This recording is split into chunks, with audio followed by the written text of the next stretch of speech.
Shalom SKHBerian, bagaimana kabar anak-anak semuanya? Semoga kalian dalam keadaan sehat. Sebelum kita mulai belajar, marilah kita bersatu di dalam doa. Ya Tuhan Allah Bapa di surga, kami mengucap syukur kepadamu Tuhan, buat segala anugerah yang Tuhan berikan kepada kami hingga pada saat ini. Tuhan Yesus, kami akan memulai pelajaran kami, kiranya Engkaulah yang memberkati kami.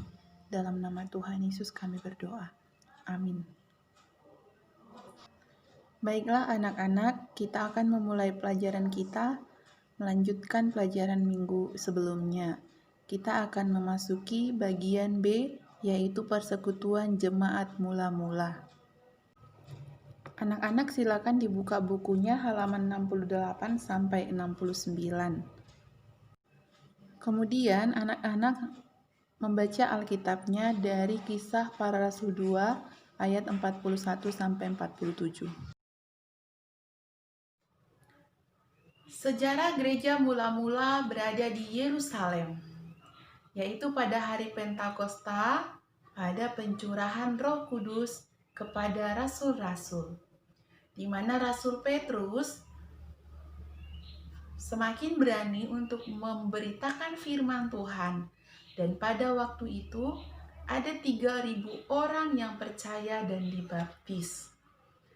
Dalam Kisah Para Rasul 2 ayat 41 sampai 47 dikatakan di sana cara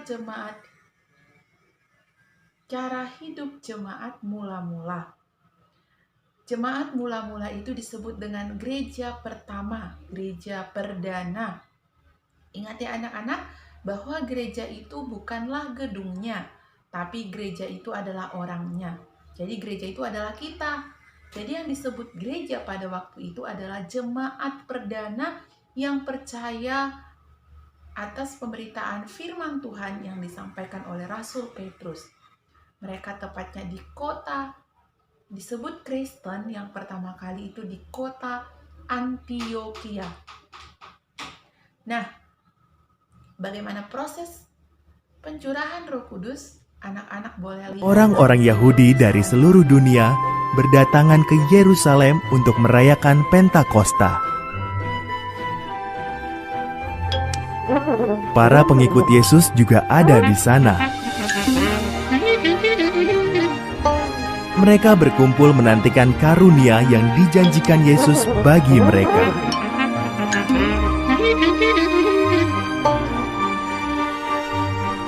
Di tengah-tengah perayaan, karunia Tuhan datang.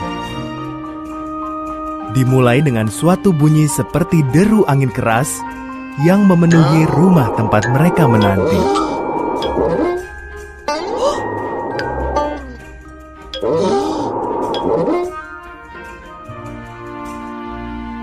Selanjutnya, tampak sesuatu seperti api hinggap di atas mereka semua.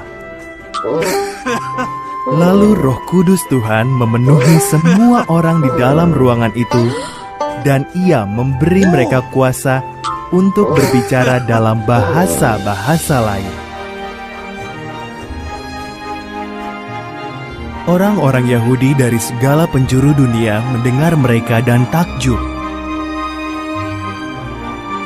Orang-orang ini berbicara dalam bahasa kita, kata mereka, dan menyatakan hal-hal ajaib yang telah dilakukan Tuhan.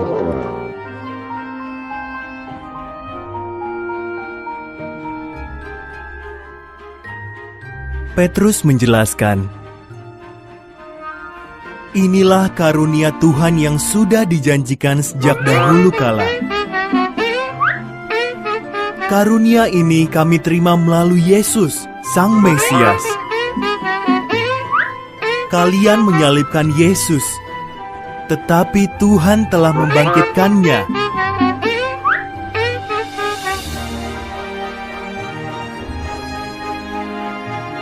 Apa yang harus kami lakukan? Tanya orang-orang dengan sedih. Tinggalkan perbuatan jahat, jawab Petrus. Percayalah pada Yesus Kristus. Ia akan mengampuni dosa kalian dan memberi kalian Roh Kudus-Nya.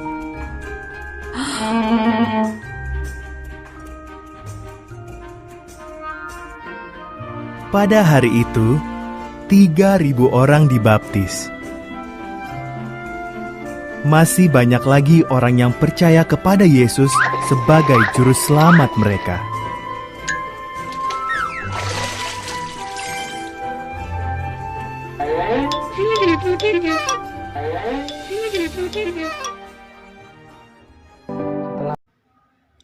Setelah mereka dibaptis, mereka hidup bertekun dalam pengajaran rasul-rasul. Mereka juga bersekutu bersama-sama, berkumpul di suatu tempat. Selain itu, dalam kehidupan mereka sehari-hari, mereka memecahkan roti bersama secara bergiliran di rumah masing-masing. Berdoa bersama-sama, bersatu hati, serta menjual sebagian hartanya untuk dibagikan kepada yang membutuhkan. Karena mereka percaya bahwa segala yang mereka miliki adalah milik bersama. Orang-orang yang menerima perkataannya itu memberi diri dibaptis, dan pada hari itu jumlah mereka bertambah kira-kira 3.000 jiwa. Mereka bertekun dalam pengajaran rasul-rasul dan dalam persekutuan. Dan mereka selalu berkumpul untuk memecahkan roti dan berdoa.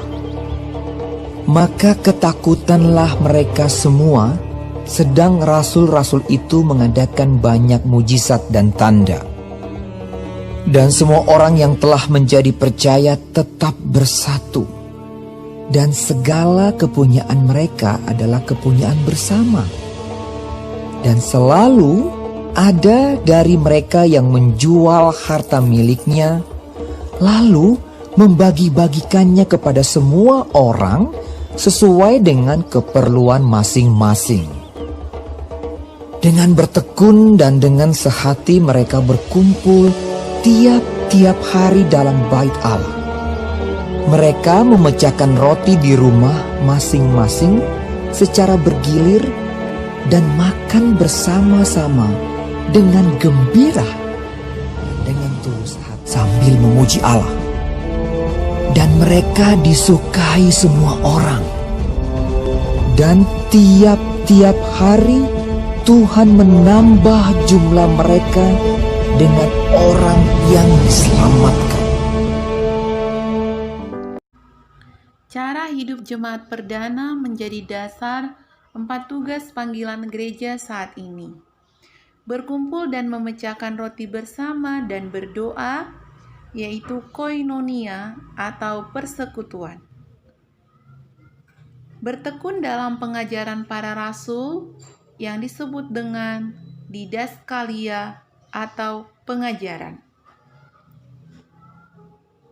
Suka membagikan harta kepada orang lain atau berbagi disebut dengan diakonia atau pelayanan.